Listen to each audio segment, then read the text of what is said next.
नमस्कार दोस्तों, मैं हूं पीयूष और आज हम बात करने वाले हैं दुनिया की सबसे रहस्यमय जगहों में से एक के बारे में, एरिया 51। दोस्तों, साल 1947 की बात है। अमेरिका में जून और जुलाई के महीनों में कुछ अजीब हो रहा था।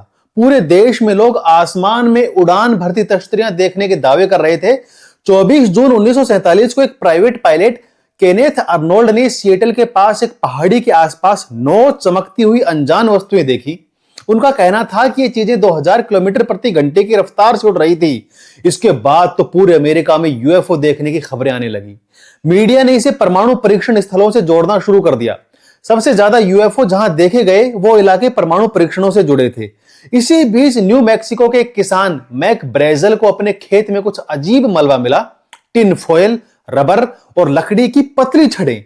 7 जुलाई को उसने ये सामान रोसवेल के शेरिफ को दिखाया। अगले दिन रोसवेल आर्मी एयरफील्ड ने एक बयान जारी किया। उड़न तस्तरी की अफवाहें सच साबित हुई हैं, हमें एक डिस्क मिली है, ये उनका बयान था।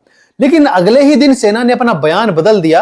अब कहा गया कि वो मलबा किसी मौसम के गुब्बारे का था। मेजर मार्शल की तस्वीरें जारी की गई जिसमें वो मौसम गुब्बारे के टुकड़ों के साथ दिख रहे थे। इसके बाद मामला ठंडा पड़ गया, लेकिन 1970 के दशक में फिर से अफवाहें उड़ने लगी और 1980 में मेजर मार्शल ने किताब लिखी, द रोसवेल इंसिडेंट। उन्होंने दावा किया कि जो मलबा उन्होंने देखा था वो इस धरती का नहीं था।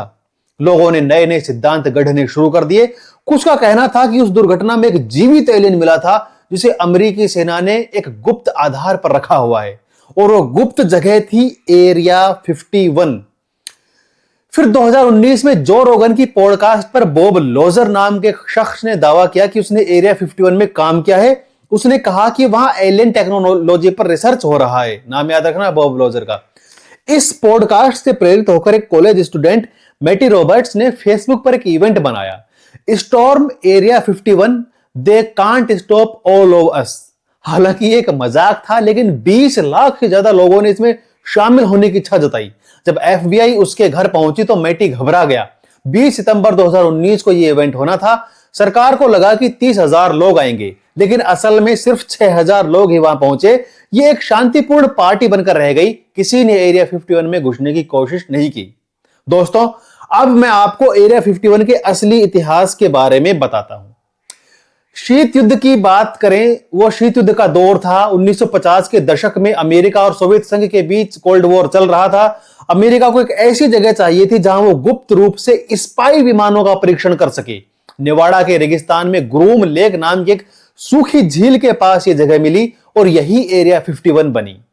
यहां पर कई सारे एयरक्राफ्ट बनाए गए, कई सारे एयरक्राफ्ट पर काम किया गया। उनमें से कुछ महत्वपूर्ण की चर्चा मैं आप करते हैं, मैं आपको बताता हूं। U-2 स्पाई प्लेन 1953 में प्रोजेक्ट एक्वाटोन के तहत U-2 विमान बनाया गया।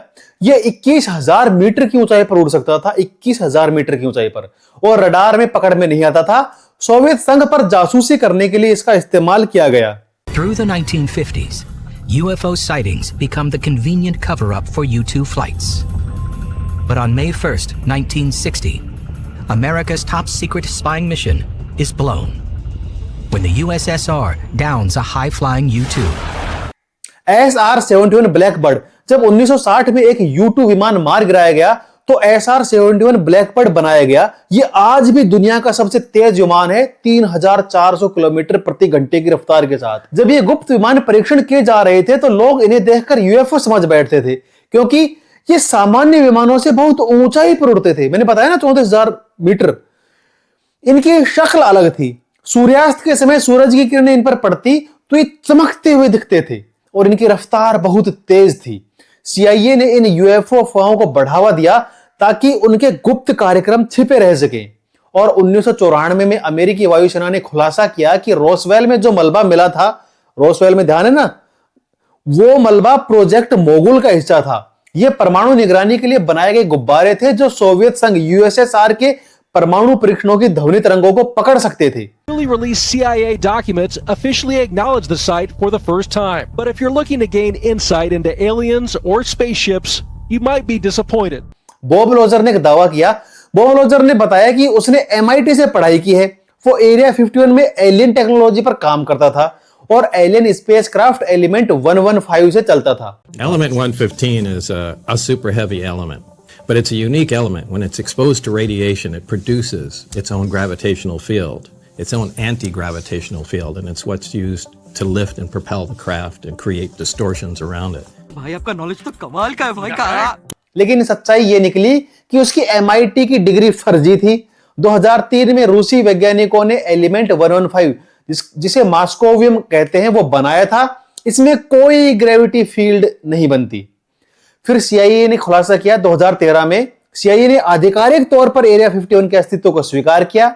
फ्रीडम ऑफ इंफॉर्मेशन एक्ट के तहत हजारों दस्तावेज सार्वजनिक किए गए और 2017 में 1.3 करोड़ पन्नों के गुप्त दस्तावेज ऑनलाइन किए गए। 2021 में और हजारों UFO रिकॉर्ड सार्वजनिक किए गए। वर्तमान स्थिति की बात करें तो आज अमेरिकी सरकार UFO की जगह UAP means unified aerial phenomena शब्द का इस्तेमाल करती है। 2020 में पेंटागन ने 3 UAP वीडियोस जारी किए। डिफेंस डिपार्टमेंट ने UAP टास्क फोर्स बनाई है और सरकार ने सभी UAP रिकॉर्ड सार्वजनिक करने का निर्देश ऑलरेडी दे दिया है।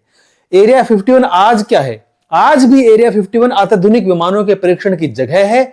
यह नेवाडा के मोजाओ रेगिस्तान में 12,000 वर्ग किलोमीटर में फैला है। नेवाडा ने 1996 में वहां जाने वाले हाईवे का नाम बदलकर एक्स्ट्रा टेरेस्ट्रियल हाईवे रख दिया पर्यटन के आधार पर, ताकि पर्यटन को बढ़ावा मिल सके। यहां पर एक विशेष चेतावनी में बताऊं, वहां जाना तो ठीक है लेकिन अंदर घुसने की कोशिश भी मत कीजिएगा। यह अब भी सैन्य सुविधा है। एक डच यूट्यूबर टाइस ग्रांजियर को अंदर घुसने की कोशिश के लिए 3 दिन जेल में बिताने पड़े थे दोस्तों। Men identified themselves as YouTubers who acknowledged they saw the no trespassing signs at the Mercury Highway entrance, but went in anyway. They have been charged with trespassing. तो दोस्तों, एरिया 51 की असली कहानी यह है कि ये एलियंस की जगह नहीं बल्कि सैन्य विमानों के परीक्षण करने की जगह है। और रोसवेल में जो गिरा था वो परमाणु निगरानी का गुब्बारा था। UFO के नाम पर असल में गुप्त सैन्य विमान थे और सरकार ने अब सारे रिकॉर्ड सार्वजनिक कर दिए हैं। मुझे उम्मीद है आपको ये वीडियो पसंद आया होगा। अगर पसंद आया हो तो लाइक करें और चैनल को सब्सक्राइब करना ना भूलें। मिलते हैं अगले वीडियो में। धन्यवाद। नमस्कार दोस्तों।